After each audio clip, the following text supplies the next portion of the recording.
All right, everybody, I'm going to go ahead and get started. My name is Dr. Luke Reinhart, for those of you who I have not had the opportunity to meet yet. And we're going to be talking today about sleep, how to get your kids to sleep better. That's a challenge in and of itself. I am a parent, first and foremost. I have a 6.5-year-old and a 4-year-old. And so I know what it's like to have sleepless nights. Kind of a little background story. Our 4-year-old, when he was born, he was actually born 5 weeks premature. So we actually had to set our alarm every hour or two to get up, to wake him up, and make sure that he was feeding, right, so he can gain weight. And so then when he gets old enough to actually hit his due date, then he's starting sleeping a little bit better. But the first several months are pretty tough. You're not getting much sleep, and unfortunately, I see parents who get into 2 years old, 3 years old, 4 years old, 5 years old, and the kid's still waking up 5 or 6 times a night. We have a 7-year-old right now that it's not uncommon for him to take 2 hours every single night to be able to actually calm down and fall asleep. And so we're going to be talking a lot about that today, and talking about, what are appropriate sleep recommendations for kids. Are your kids sleeping what is accepted? What is normal, I guess, maybe is an appropriate thing. And what are the current recommendations, and a little bit about what we do, if it's something we can help with. So for those of you who did not hear me earlier, there should be a chat box that everyone should have access to right on the side there. If you have any questions, any concerns while we're going through some of the information today, please don't hesitate to put the chat right up there, and I'll try to answer them as best I can as they come along. And if for some reason I miss one, I'll make sure I take some time and go back through the chat before we're done and try to answer any and all questions that we have. So let's go ahead and get started here. I'm going to actually share my computer screen. Let's see here. All right, so I think there we should be good. Okay, cool. So like I said, today's all focused about sleep and how we get kids to sleep better, sleep deeper. Sleep is really important for not only just for everybody's emotion, right? I know that when I don't get enough sleep, we can tell pretty quick, pretty easy. But when my boys are tired, they are an emotional mess as well. So, I am passionate about this because I get it. I'm a parent too. This is Easter, just a little bit over a week ago. You can see my oldest Hudson right there, and my youngest Owen, and love those kids to death. But when somebody's not sleeping, it affects the entire family, and it can be extremely, extremely stressful on everybody. And so, sleep is really important for a lot of things we go through day in and day out. But like I said, especially when they're that young, for growth and development, it's really important that appropriate sleep and deep sleep, restful sleep and consecutive sleep, it really, really helps with their growth and development. So it's a very important thing for them. So let's start out by, I apologize for coughing. Let's start out by first just going through what general recommendations are for kids for sleep. And I got all this information from sleep.org. If you want to check it out yourself and look through them, go for it. But we'll start out with the newborns. That's when the most to no sleep happens. When we look at how much they should be sleeping in a 24-hour period, generally 14 to 17 hours in a 24-hour day. Unfortunately, it's like an hour here, an hour there. You don't ever sleep more than a few hours at a time. Guys, we've got it easier because we're not the ones who feed the kids most of the time. So you moms, you guys are rock stars. It's hard. It's just really, really hard. You're going on no sleep, and it's no joke. By the time kids get to 4 months is really when we start seeing the sleep changes from like a consecutive sleep through the night. And generally, we start to get up to 5 hours of sleep. I know, once again, for my second son, once he got to 4 months, he was generally sleeping like seven hours a night, pretty consistently. But 4 to 11 months is really where they should start getting more of that consecutive sleep. their total sleep goes down. So they get 12 to 15 hours of sleep in a 24-hour period is generally what the recommendation is, but those start to be more consecutive at night with some naps during the day. And those numbers also are really dependent on their developmental progress at that time. So if your child has some developmental delays, maybe some some crawling, some walking issues, then that can put those numbers back a little bit, and we might not expect to see the consecutive sleep once they get to that 4 to 11 month period. By the time a child gets to one, he or she really should be sleeping through the night. They generally get about 11 to 14 hours of sleep in a 24-hour period, so that number goes down a little bit more, about an hour. And they should still be napping, things like that, but that 11 to 14 hour window is what you want them to ideally have in a 24-hour period. And once again, they should be having 7, 8 plus hours of consecutive sleep at nighttime. Nighttime sleep could be up to 16 hours, they said on sleep.org. I've never had it. I don't think my boys have ever slept 16 hours in a row. 16 hours in a 24-hour period is definitely not uncommon. I would say that, I've had them sleep for 12 hours straight when they're extremely exhausted, but they could be up to 16 hours. But generally it decreases to 9 hours by the time the child is 2. So I hear parents who have a 2-year-old who are concerned that their child is waking up at, like, let's say 5 a.m., but they're going to bed at, like, let's say 8 o'clock. So if they're going to bed at 8 o'clock and waking up at 5 a.m., they're really kind of right at that 9-hour window. And so that, even though they're getting up ridiculously early and nobody enjoys that, everybody wants to sleep in, it still could actually fall in the window of what's appropriate. So, but that's kind of what the recommendations say there. When we get to 3 to 5-year-olds absolutely, without a doubt, should be sleeping through the night. They need about 10 to 13 hours of sleep in a 24-hour day. And unfortunately, like I said, that about 3 to 4-year-old, that 3 to 4-year-old age is when napping starts to stop. We're lucky we still get we have a 4-year-old. He still takes probably a couple hour to 2-hour nap every single day. But that's kind of when the time where that starts to go away. And so when we look at those 10 to 13 hours, generally those are consecutive through the night. And then 6 to 13-year-olds, we're looking at 9 to 11 hours of sleep is appropriate for them. And once again, if it's something that this child has a problem going to sleep at night, they're up 2 hours after they try to lay down, they can't calm themselves, they can't relax, that can shift those numbers. Or, they have to get up early for school, they're having trouble focusing, they're having trouble concentrating, they have emotional outbursts.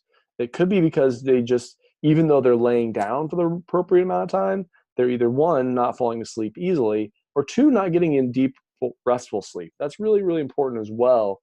And sometimes kids, if they're high energy, their gas pedal stuck on all the time, we're going to talk about that here in a little bit. It's hard for them to really get in that deep, restful, relaxing, rejuvenating sleep. And so what I see most of the time, excuse me, with from parents, the biggest thing is not sleeping through the night uninterrupted. We see kids that wake up 4, 5, 6 times a night,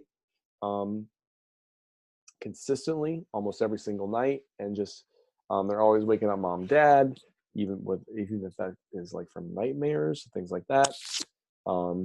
They should be sleeping through the night by the time they get, once again, especially by the time they get to 1 year old, really. If your child has a difficult, or if not impossible, time falling asleep at night, and that's a consistent thing. I've had times where my son, the other night, he, for whatever reason, like a week ago today, he took a super long nap during the day. And of course, by the time it was actually bedtime, I don't want to go to sleep, I'm ready to go. So for him, it took like an hour before he was actually able to get to sleep. But that's not the norm for him. Generally 10, 15 minutes after we lay down, he's out and he's good to go for the night. When we talk about like 5, 6, 7, 8-year-olds, even, I mean, really anytime after they're potty trained, but if they're still frequently wetting the bed, that could also be another indication that there's something off. There's some kind of disconnect, like we're going to be talking about here in a little bit. And, are there other sleeping issues? Do you have an issue with your child that kind of isn't listed on here, or something maybe we don't have information here? Once again, if there's something else that there's a disconnect with sleep, that you have a question for me, go ahead and put it in the chat box and we'll take a look at it and try to do our best to answer it if we can. So when we talk about, what do you do as a parent?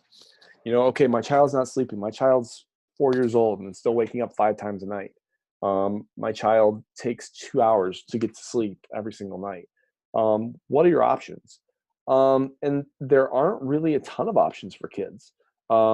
Basically sleep training and or taking melatonin.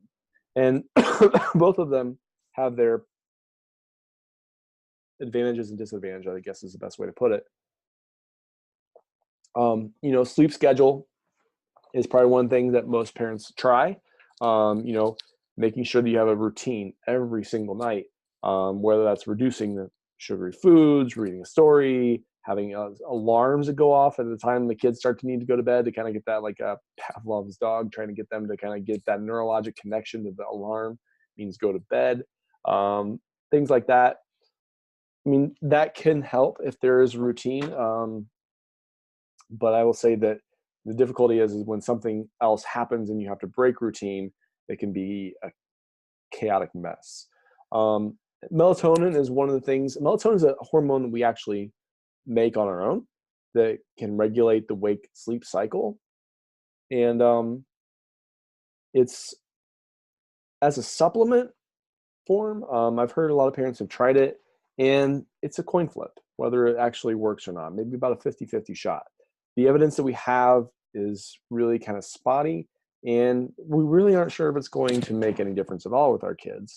So while it is a recommendation and it's something that a parent can try, does it really work is kind of out for question. So what do? Our approach is a little bit different. As a chiropractor, most people, when they think about chiropractic, they think, if my neck hurts, if my back hurts, that's when I want to get adjusted. And in general, as a chiropractor, we get labeled with that because we get really great results with neck pain and back pain. But in reality, what we're trying to do is we're trying to maximize the function of your nervous system. So your nervous system is your brain, your spinal cord, and then the nerves that branch off of your spinal cord.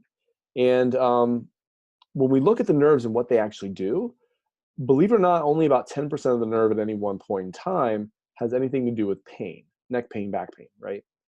90% of your nervous system is function and communication, how your brain controls your organs and how your brain controls your muscle. But what's really unique about that 90% is no matter how much stress we have on that nerve, we don't consciously experience pain, but whatever that nerve controls won't be able to function at 100%. So we're really about maximizing the brain's ability to see what's happening and control function inside the body. And we oftentimes do that. If there's dysfunction in the spine, creating stress on the nerves, that's oftentimes what causes that disconnect, that causes that miscommunication. And we're going to be talking a little bit more here about gas versus brake, and with one of the tests that we run. That's going to be really, really important because a lot of times we see that kids who are stuck in fight or flight are oftentimes, sorry, one second here. They're oftentimes stuck in a gas pedal state, like all the time, and they can't come out of it. And so we're going to talk a little bit more about what that means and what we can do to help with that. So the next slide I'm going to show is, if you're a little queasy, I apologize, but you might want to turn your head for just a minute. But where does this happen? Where does it come from?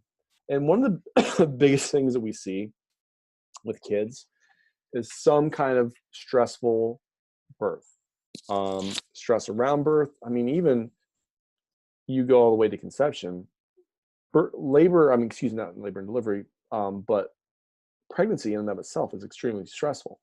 Constantly watching, constantly monitoring how big's baby. Is baby growing fast enough, not growing fast enough? Let's do this test. Well, let's do a genetics test. Now you need to check your glucose. Let's do an ultrasound. How is baby tracking? Oh, baby's looking too big. Maybe we need to schedule, maybe we need to induce. Like every single thing from the second that an expectant mom conceives is extremely, extremely stressful. And, we oftentimes, when we look at these kids and when we do a case history and we ask, well, what's going on? What happened? One of the first questions I ask a parent is, what was the child's birth like? And I would say very consistently, there's some kind of stressful event around labor and delivery. And oftentimes that includes the use of forceps, vacuum, or specifically C-section um, to help help baby be born.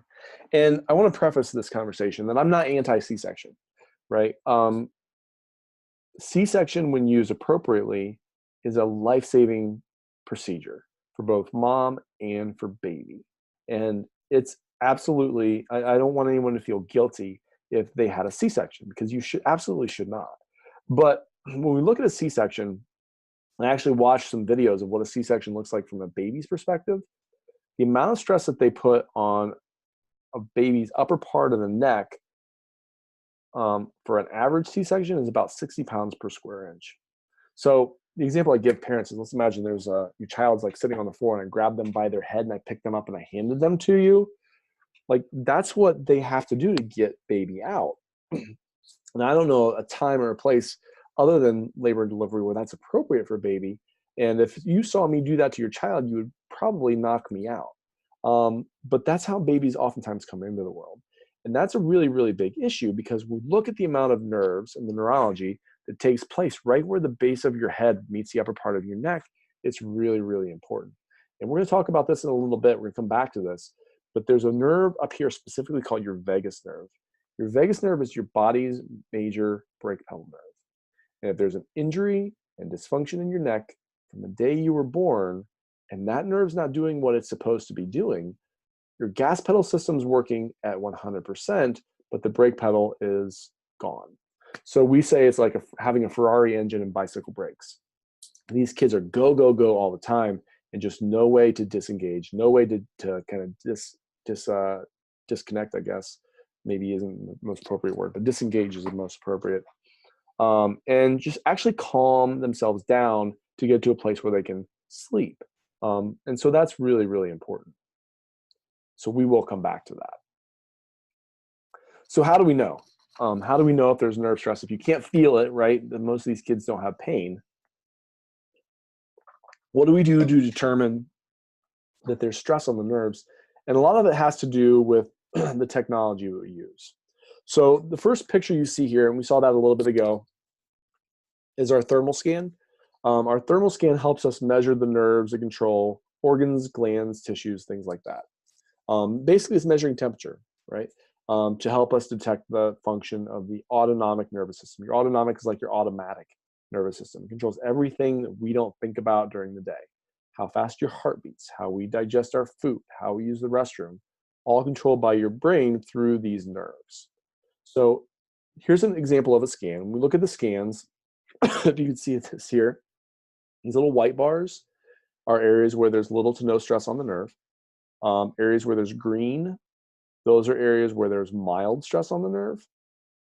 If you saw blue bars on here, blue would be moderately stressed nerves, and these areas that are red are severe. So you see for this person, this upper part of the neck specifically, there's a lot of nerve stress. And once again, that's a common pattern that I would expect to see for a child that has trouble calming down, maybe even some focus sensory issues, trouble sleeping. Those nerves, control a lot of things behind eyes, ears, nose, throat. So we see a lot of ear infections, colds, even asthma, allergy type of things. A lot of it is really kind of based right there in the upper part of the neck. Takes about a minute maybe to do the scan. No side effects, doesn't harm the child. And is a great tool for me because it helps me not only see if there's an area where there's stress before we start care that we can help with, but we use it as well for our re-exams to make sure that if we do see stress there, as a child is under care, that stress is going away. The other scan that we do is something that's called heart rate variability. We measure that. And so, believe it or not, your heart rate actually changes as we breathe in and we breathe out. When we take a deep breath in, our lungs expand, it puts stress on our heart, and it should speed our heart rate up to some degree. When we breathe out, it takes stress off of our heart rate should slow down to some degree, which is a function of what's called your sympathetic and parasympathetic nervous system, your gas pedal and your brake pedal. And it's really, really important that we measure to see how the two nerves are working together. So let me give you an example of what this looks like. Let's imagine right now there's a bear in the room with us. What would happen to our body? Our heart would start racing. We start pumping adrenaline. All of our energy goes to our arms and to our legs. And we're either going to try to fight that bear, or more likely, right, we're going to try to run away. You hear about the moms that lift the cars off the babies. This is your fight or flight sympathetic nervous system kicking in to help you avoid that stressful situation. And it's a survival mechanism. It's there. It's an important thing for us to have. Now, we're running away from the bear. While we're running away from the bear, are we worried about digesting the sandwich that we had for lunch? No. Are we worried about fighting off the flu bug? No. Are we worried about sleeping, taking a nap? No. Are we worried about growth, development, recovery? No, no, no. All of our energy is completely 100% in protection mode. There's a PhD, his name is Dr. Bruce Lipton. He said you can't be in growth and protection mode at the same time. You can only be in one or the other. So oftentimes what we find with kids, if you kind of see this, the scan over here on this left side says initial exam stress. You can see that little white dot. That white dot is all the way over in the fight or flight. This person on their scan, they're stuck in stress mode all the time. They can't come out of it. And that makes it difficult to either one, go to sleep, whether this is a child or adult, or two, if you are able to go to sleep, it's not the deep, restful, relaxed sleep, and probably waking up several times during the night. You can kind of see what a healthier scan, what a perfect scan really kind of looks like on this right-hand side. We can see the little white dots closer to that black line. The gas pedal, brake pedal are working well together. We want them to work well together. And once again, this is something that we can see. Is your child stuck in fight or flight? Which is oftentimes what we see with children who are having trouble sleeping. We do this not only once again for our initial evaluation, but we do this for our re-exams as well, depending on the child. There is some kids that this is a harder scan to get on. If for the most part, if they have trouble sitting still for a couple minutes, it'll be tough to get a good read on them with this, but we have a pretty good idea that they're probably some degree in that fight or flight. The thermal scan, the one we talked about before, this one here, if a child has trouble sitting still, we can still get a good read on them with that one for sure. So here's the biggest question that I get from parents. This is a video we shot today, but how are you going to adjust my baby, right? We've seen, some of you have been to a chiropractor before, right? You've been adjusted by a chiropractor, and or maybe you haven't, but you've seen a YouTube video, or you've seen a movie that you see somebody twist somebody's neck, and you think, well, I get it. That sounds great, Dr. Reinhart, but I don't want you doing that to my baby. I completely get it. A pediatric chiropractic adjustment, however, is completely different than how I would adjust an adult. So I'm going to show you a quick video of what a pediatric adjustment looks like. We got our star here, Noah. I'm going to try to blow this up a little bit for you.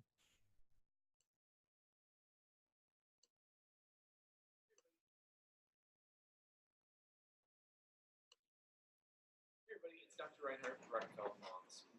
Noah. Thank you. And one of the biggest concerns I get from parents when we talk about pediatric chiropractic is, what are you going to do to my child, right?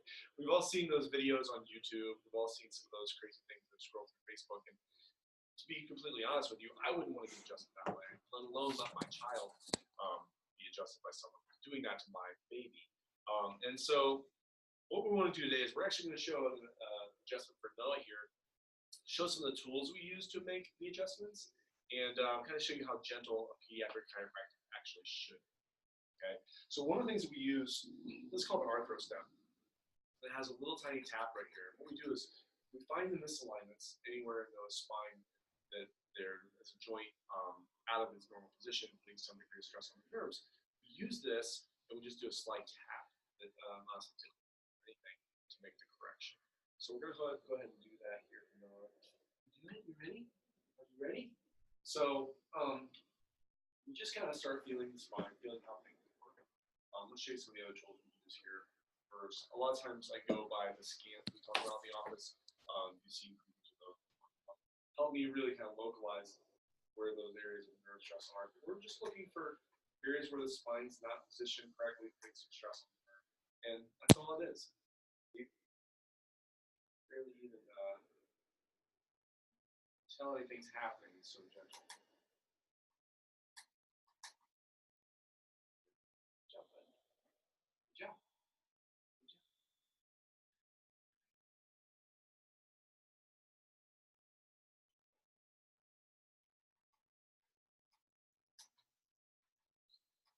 See yourself on TV. Awesome.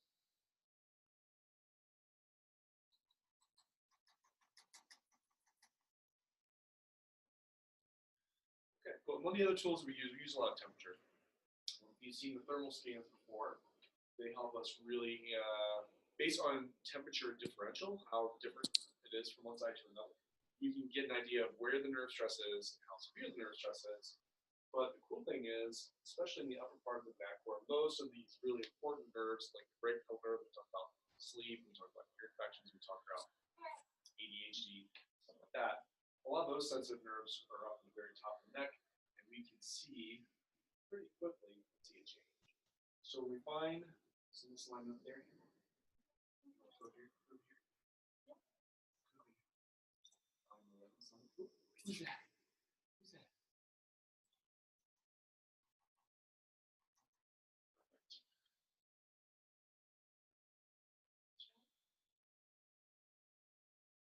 Just recheck here.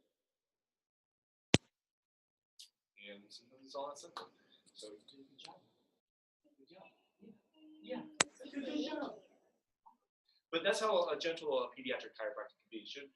Shouldn't hurt the child at all. No bending, no twisting, no popping. We use instruments. And oh, yay, say hi. And really makes a big difference. Hey everybody, it's Dr. All right, very good. Let me try to go to the next slide here. There we go, cool. So that's oftentimes what a pediatric adjustment looks like. You have an instrument, very light, very gentle, and kids do great with it. You can kind of see Noah just kind of sat right through it, and he did a great job. So I want to tell you a couple, maybe give you a couple examples of some of the kids that we've seen. And this is Reese. This is Reese, Reese just came into our office. He started probably a month or two ago. And when he first came to the office, mom's biggest concern was Reese would wake up like 4 to 6 times every single night, without fail. He would have a difficult time falling asleep. And once again, if he actually did get to sleep, he would never stay asleep. And so it's a typical story we hear from a lot of parents. And so here's a copy of his scans, his thermal scans that we were able to get on him. You can kind of see on this left-hand side the amount of stress that little guy had. Once again, areas that are white is little to no stress, green is mild, blue moderate, red is severe, black is more than severe. So when we look at those brake pedal nerves, all at the top of the neck and a lot of them at the lower back and tailbone. So you can see that he had a ton of stress, both top and bottom. And this kid was all gas pedal, no brake. And this is, excuse me, after a month of care. So after a month of care, Reese went to like having a tough time going to sleep to just like falling asleep, sleeping through the night. And you can kind of see it in mom's eyes that meant that she's actually starting to get some sleep through the night, and was doing was doing awesome. So he responded really well. And this is, you know, kind of really what we're shooting for. We're trying to clear out that stress and get the brain and body to just kind of relax a little bit more efficiently. We did that with Reese. This is Jackson. Jackson's my nephew. He was waking up 5 or 6 times pretty much every single night. And same kind of thing with him. He just couldn't stay asleep once he got asleep. But once we started getting him adjusted, it made a big, big difference for him. And then this is Thea. Thea's, obviously, you can see here, one of my favorites. When she came in initially, same kind of thing. She would fall asleep, but she would never stay asleep. She'd wake up 4, 5, 6 times every single night, wake up mom, and it took a while for her to get back to sleep. And so not only was she not staying asleep, but when she woke up, it was a battle to get her to lay back to sleep. So once we started working with Thea, same kind of thing. She went from not wanting to sleep at all, not sleeping at the night, waking up several times, to finally sleeping through the night, getting that deep, restful, relaxing sleep. And you can tell by her, she's a fun one to have in the office. She always puts a smile on everybody's face. And this is an example of a text that we got from mom. Her little boy, Ethan, didn't want to go to sleep, and once again wasn't sleeping through the night when he was going to sleep. So this is a text. Like I said, I always get it so exciting when I get these texts from moms. But it says, I'm very happy to report that Ethan is asked to go upstairs to bed 45 minutes early last night, which is unheard of, and no nightmares. He got up at 12:15 to go to the bathroom, which is normal for him, but he went back to sleep until 6 a.m. So thank you. See you next week. So you can, once again, you kind of see, I got a snapshot of his scan, the very top of his scan. You see that really severely stressed nerve at the very top, right where that brake pedal nerve lives. And once we released some of that stress for Ethan, it made a big difference for him sleeping through the night as well. So that's, excuse me, most of the information we have today. Stop my share here. Thank you guys for taking time to join us today. I appreciate it. You know, what I tell parents is, you know, the best way for us to determine if it's something we can help with or not is to take a look, take a scan of the child, see if there's nerve stress that could be causing the symptoms. And if it is, it can make a big, big difference for these kiddos. So if you're watching this and you think, I wonder if that could be why my child's not sleeping at night, I'd love the opportunity to take a look and do a scan and see what we can do to help out your child, see if it's even something we can help with or not. Scans give me some really great direction. So thank you again for your time. I appreciate it. If you have any other questions or concerns, I'll hang on here for another couple minutes. Or feel free to email me directly. My email is luke@proactiveohio.com, and we can do what we can to help out those kids and help everybody start sleeping through the night a little bit better. So thank you again for your time. Have a great night.